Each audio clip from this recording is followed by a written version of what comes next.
ধৰি লওক ইয়াৰ পৰা এইখিনিৰ দূৰত্ব আছে 12 ফিট, এইখিনিৰ পৰা এইখিনিৰ দূৰত্ব আছে ধৰি লওক 15 ফিট।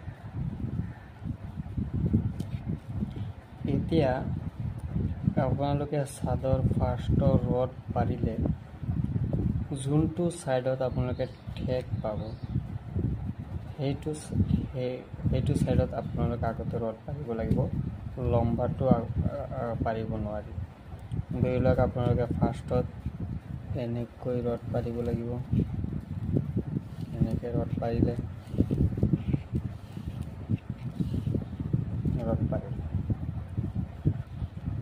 ধৰি লওক ইয়াত আকৌ ইয়াৰ পৰা এইখিনিয়ে ধৰি লওক ঠেক আছে, ধৰি লওক 9 ফুট আছে, এইখিনিৰ পৰা এইখিনি 9 ফুট, এইখিনিৰ পৰা এইখিনি ধৰি লওক 12 ফুট আছে,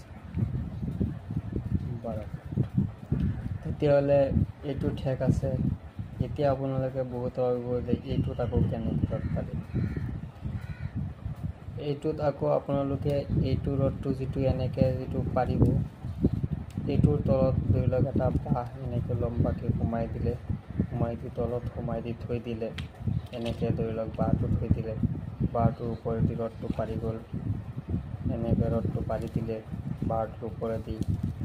আকৌ যেতিয়া এইটো ৰড যেতিয়া পাৰিব, এই ৰডটো এইটো ৰডৰ তলেদি সোমাই লৈ আহিব।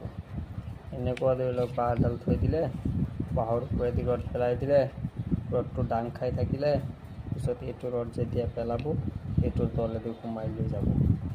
এইটোৰ তলেদি সোমাই পেলাই ইয়াত আকৌ এনেকৈ ঠেক আছে, ইয়াত আকৌ পথালিকৈ এনেকৈ পাৰিব, ইয়াত আকৌ পথালিকৈ পাৰি দিলে আকৌ এই ৰডটো আকৌ ইয়াত তলেদি আহি পেলাই ইয়াত আকৌ ওপৰেদি আহিব।